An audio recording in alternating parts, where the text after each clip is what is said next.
በስመ አብ ወወልድ ወመንፈስ ቅዱስ አሐዱ አምላክ አሜን።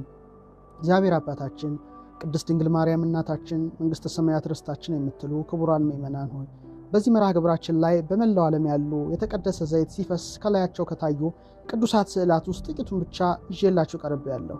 ሊቁ በመልክዓ ስዕል ላይ በኢትዮጵያ ወግብጽ ወሶሪያ በአንጾኪያ ወሮም ለስዕላትኪ ዘሃለዋ ማርያም ሰላም፣ በኢትዮጵያና በግብጽ በሶሪያ በአንጾኪያና በሮም ያሉ ለሆኑ ለስዕላቶችሽ ሰላምታ ይገባል በማለት እንደመሰከረ በመላው ዓለም ባሉ ቅዱሳት ስዕላት ላይ ታላላቅ ታምራት ይደረጋል።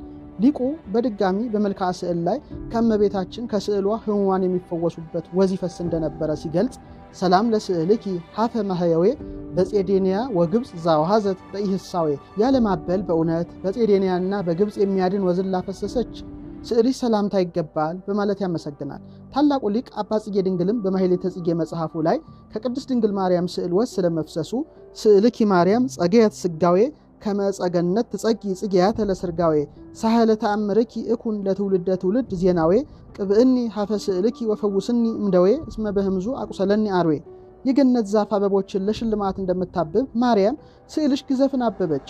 የተአምርሽን ዜና ለልጅ ልጅ የምነግር ሆን ዘንድ የስዕልሽን ወዝ ቀቢኝ ከበሽታም አድኝኝ እባብ አውሬ በመርዙ በኃጢአት አቁስሎኛልና በማለት ለእስራኤል ከደረቅ ዓለት ላይ ውሃ ያፈለቀ ለሶምሶን ከአህያ መንጋጋ ውሃን ያፈለቀ ጌታ በተለያዩ ጊዜያት ከእናቱ ከቅድስት ድንግል ማርያም ስዕል ላይ ሕሙማን የሚፈወሱበት የተቀደሰ ዘይት አውጥቶ ድንቅ ተአምራትን ገልጧልና ከዚህ በረከት ተሳታፊ ይሆን ዘንድ ሊቁ አባ ጽጌ ድንግል ተመኝቷል። በዚህ አጭር ቪዲዮም በመላው ዓለም በተለያዩ ሀገራት በቅዱሳት ስዕላት ከተፈጸሙት ተአምራት ውስጥ ዘይት ያፈለቁ ከስዕሉ አካል ላይ ቀይ ደም ስለታየባቸው ቅዱሳት ስዕላት የተወሰኑትን እናያለን። አንደኛ፣ በግብፅ ሀገር በፖርት ሳይድ ከተማ በአባ ብሶ ቤተ ክርስቲያን የምትገኘው የእመቤታችን ስዕል። በተለይቺ ስዕል ከየካቲት 4 እስከ 10 ባሉት 7 ተከታታይ ቀናት ያለማቋረጥ ስክሪኑ ላይ እንደምታዩት ከስዕሏ ላይ መዓዛው ድንቅ የሆነ የተቀደሰ ዘይት ይፈሳል። በሚፈስበት ጊዜ የሀገረ ስብከቱ ጳጳስ፣ ቀሳውስት፣ ዲያቆናት ይገኛሉ። ከፍተኛ ምስጋናንም ያመሰግናሉ። ከዚያም ለሕሙማን ፈውስ ሊሆን ከእመቤታችን ስዕል የወጣውን የተቀደሰ ዘይት ለምእመናን ያከፋፍላሉ። እጅግ በከባድ ሕመም ያሉት ከዘይቷ ተቀብተው ጠጥተው ይፈወሳሉ።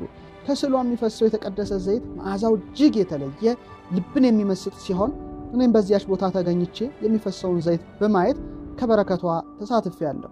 ሁለተኛ፣ የካቲት 5 የምትታሰበው ከጉንጮቿ ደም እየፈሰሰ የሚታይ አቃቢተ ሆህት ደጃፍን ጠባቂ በመባል የምትታወቀው የእመቤታችን ስዕል ናት። ሊቁ አባ ጽጌ ድንግል በማኅሌተ ጽጌ ድርሰቱ ላይ ቦ ዓመት ትረከብ ምስለ ቃለ ነገር ጥዑም ወቦ ዓመት ትርአይ በለቢሰ አባል ልምሉም ስዕልኪ ማርያም ጽጌ ተአምር አዳም ወአመ ዘበጣ በሰይፍ አይሁዳዊ ርጉም እምኔሃ እንጸፍጸፈ ደም።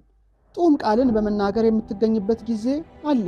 ስዕልሽ የለመለመ ሥጋን በመልበስ የምትታይበት ጊዜ አለ። ማርያም ስዕልሽ የተአምር አበባ ናት።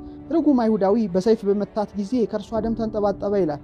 ስለዚህ ስዕል በተለያየ ቦታ ላይ በስፋት ስለገለጽኩኝ የዚህ ስዕል ኮፒ የሆነች ዘይት ስለምታፈሰው ስዕል እስቲ ስክሪኑ ላይ ላሳያችሁ። እቺ ሶስተኛ የምታዩት በሐዋይ የምትገኘው የአቃቢተ ሆህት ከጉንጮቿ ደም የሚፈሰው የአይቬሮን ስዕለ ማርያም ናት። የአምላክ እናት የተቀደሰ ስዕሏ ለ13 ዓመታት በትንሣኤ ጊዜ የተቀደሰ ዘይትን ታፈልቃለች። በሰሙነ ሕማማት ደረቅ ስትሆን የተቀደሰ ዘይትን በቀዳም ስዑር ጀምራ በትንሣኤ ዕለት እጅግ ማፍሰስ ትጀምራለች። ከዚያም በፈለቀው ዘይት የረሰረሰው ጥጥ ተጨምቆ እንደምታዩት ለምእመናን በካህናት ይሰጣል። እጅግ ይደንቃል። አራተኛ፣ ይቺ በኢትዮጵያ በአዲስ አበባ የምትገኘው የወይዘሮ አልማስ ለገሰን አይን ያበራች ከጉንጮቿ ደም የሚፈሰው የአይቬሮን ስዕለ ማርያም ናት።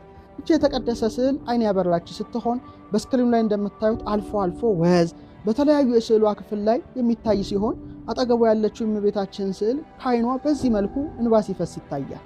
በዚሁ አጋጣሚ እንባን ሲያፈሱ የታዩ ቅዱሳት ስዕላት በተለያዩ ሀገራት ሲኖሩ ዊፒንግ አይከንስ ይባላሉ። ለምሳሌ ይቺ የምታዩት የእመቤታችን ስዕል እንባን ስታፈስ ይታያል። በመቀጠል የቅድስት ሐና ስዕልም እንደዚሁ እንባን ስታፈስ ይታያል። በአምስተኛ ደረጃ የምናየው የአምላካችን ሥራ በእጅጉ የሚደንቅ ነውና ከቅዱሳት ስዕላት የተአምር ደም ሲፈስ በተለያየ ጊዜ መታየቱ ነው። ከዚህ መካከል ከጌታችን ስዕል ይህ የምታዩት ከምሽት እስከ ጠዋት ሲፈስ የታየ ቀይ ደም ነው። ለ2 ሳምንት ከዚህ ቅዱስ ስዕል ደም ፈሷል። ይህን የጌታን ስዕል ምእመናን ሻማ እያበሩ እየተሳለሙት ከቆዩ በኋላ በመጨረሻም የስዕሉ ባለቤት ለጳጳሳት ይህን ታላቅ የጌታን ስዕል አስረክበዋል።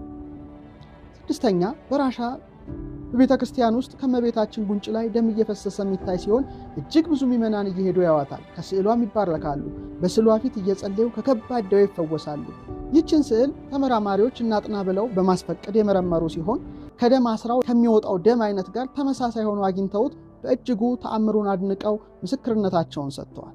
ሰባተኛ በራሻ 2000 እንደ ጎርጎሮሳዊ ዘመን ቀመር በቅዳሴ ጊዜ ከጌታችን ቀኝ እጅና ከራሱ ላይ ቀይ ፈሳሽ በድንገት መፍሰስ ጀመረ ከስዕሉ ላይ። ከሳሙትም በኋላ ምዕመናን ብዙዎች ከከባድ ሕመም ተፈውሰውበታል። ከጎረቤት ሀገራት ጭምር በመሄድ ይህን ስዕል አይተውታል። በስክሪኑ ላይ እያያችሁት ትገኛላችሁ። ስምንተኛ ክራይሚያ በቤተ ክርስቲያን ያሉ የጌታችንና የእመቤታችን ስዕል እንደዚሁ ቀይ ፈሳሽ ደም መሰል ሲያፈሱ ታይተዋል። ዘጠነኛ ገባሪተ ተአምር የምትባል እቺ የእመቤታችን ስዕል በዚህ ተመሳሳይ ተአምር ታይታለች። 10ኛ በዩክሬን የጌታ ስዕል እንደዚሁ ቀይ ደም ሲፈሰው ታይቷል። 11ኛ በግሪክ አቴንስ በስቅለት ዕለት የጌታ ስነ ስቅለት በዚህ መልኩ በተአምር የተቀደሰ ደም ሲወጣ ከስዕሉ ላይ ታይቷል። 12ኛ 2014 እንደ ጎርጎሮሳዊ ዘመን ቀመር መጋቢት ላይ በጆርጂያ የጌታ የተቀደሰ ስዕል በመቅደስ ውስጥ በዚህ መልኩ ቀይ ደም ሲያፈስ ታይቷል። 13ኛ ጥር 2015 እንደ ጎርጎሮሳዊ ዘመን ቀመር ዩክሬን ላይም የእመቤታችን ስዕል ቀይ ደም ሲወጣ ታይታለች።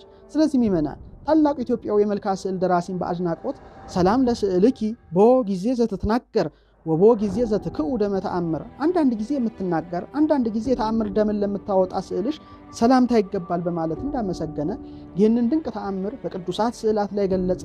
ልዑል እግዚአብሔርን በማመስገን ይህን መርሃ ግብር አበቃው። ወስብሐት ለእግዚአብሔር። The Virgin Mary reminds us with a miracle by having some of the oil comes out of the pictures of Virgin Mary. And even if I took the picture here with me, here in the bishopric house, and we put another picture in St. Bishoy Church, the two pictures get oil out of them every year at the same time, the third week of February. And thousands of people come and see the wonderful thing of the oil coming out. It has no color, just like looking like a perfumed oil. Virgin Mary had given to us its natural oil like that. Doesn't have any color, just white, but its smell is very, very deep, and many miracles have been performed through this oil. Bishop Tadros invited us to the bishopric, where he gladly showed us some of these oil-living icons. Signs of the oil on the icons was evident to both our eyes and in the stains at the bottom of the icons, and by feel. Oil was still clearly present at the icons. In this video, a group of priests are shown transferring oil collected in a plastic bag from one of the icons in Port Said to bottles for transfer to other Coptic churches around the world. The Church of St. Bishoy in Port Said has received thousands of letters from those who have been healed by the oil from the Virgin Mary icons. This one is from a man whose blindness was cured by the oil from one of the icons. Others speak of healing from cancer, infertility, arthritis, and so on. These letters bear witness to the power of miracles, modern-day miracles in people's lives.